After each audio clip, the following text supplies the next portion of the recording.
Have you ever wanted to make progress in your life so quick but never knew how? I'm going to be showing you how I completely changed my life 3 years ago in just 3 months' time that set me up for success for the next 3 years that's allowed me to accomplish everything I have now. So let's dive right into it.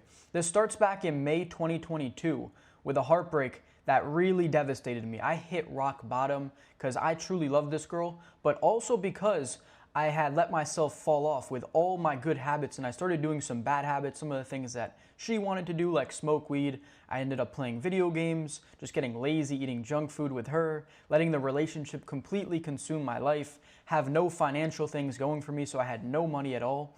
And then on May 9th, I decided to go to the mountains in New York to find myself, find my purpose, and get back on track because I was really at a low point in my life. So by August, I was at an all-time high, feeling better than I'd ever felt in my entire life, let alone coming from this complete low. So this is the blueprint to achieve that for yourself, no matter where you're starting out. So let's dive right into it with step number 1, which is going to be dopamine detox. You're never going to be able to achieve the highest version of yourself if you are constantly doing bad habits. If you're consuming porn, video games, junk food, constantly scrolling on social media, you're never going to achieve that. So write out all the bad habits you do on a daily or weekly basis and just cut out all the bad ones. It's that simple.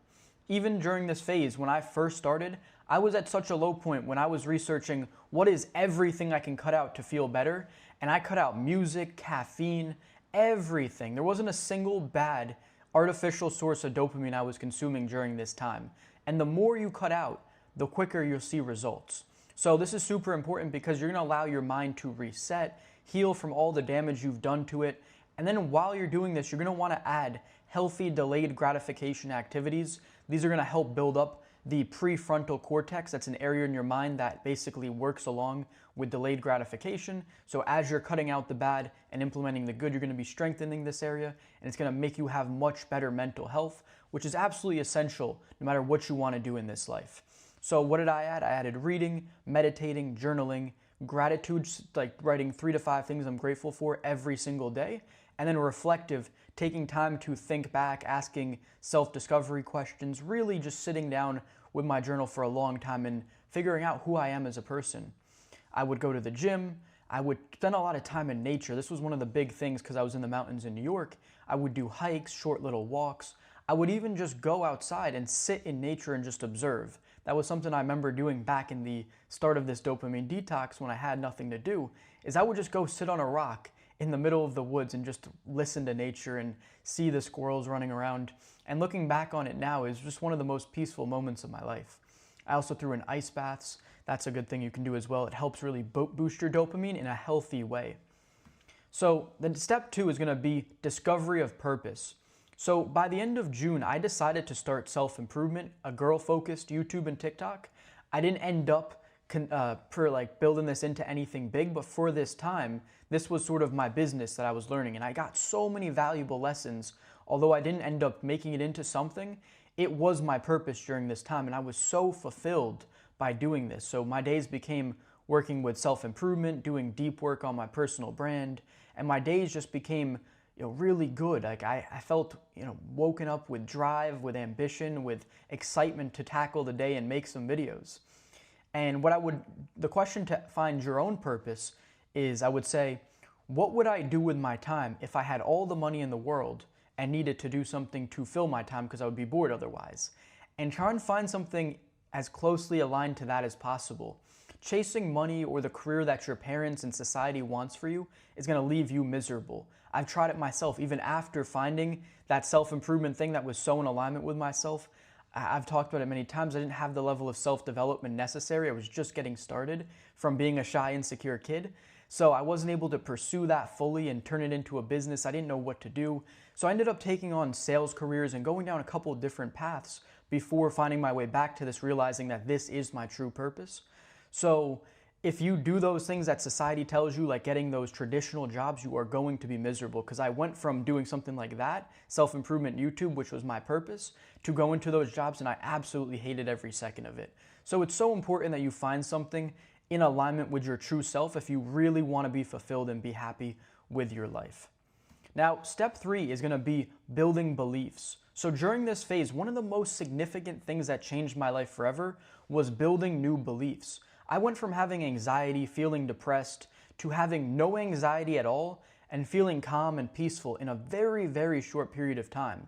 And I did this with not just anxiety, but so many different things. Like, for example, getting high testosterone. I went from this phase where I was anxious about my girlfriend leaving me, and then she ended up leaving me. I had a terrible diet, nothing good going for me. I don't know what my testosterone was, but it was probably really, really low, to a point where it was literally in the 900s to thousands, all because of the steps I'm going to teach you right now.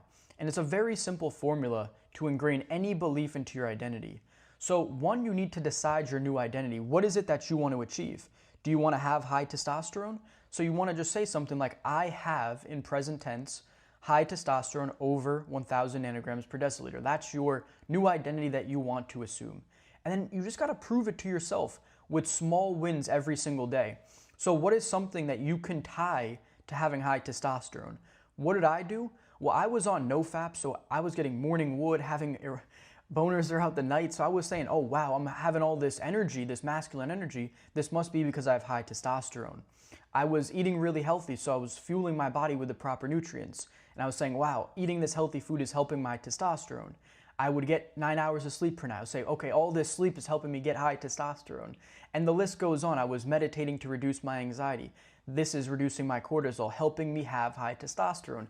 The list goes on, so you constantly affirm to yourself reasons why you have high testosterone until your mind just accepts it and starts acting it out automatically. And now over the last 3 years, I do things in alignment with having high testosterone every single day, but it's not something I have to obsess over. I just know internally it's my identity that I have high testosterone. It's that simple.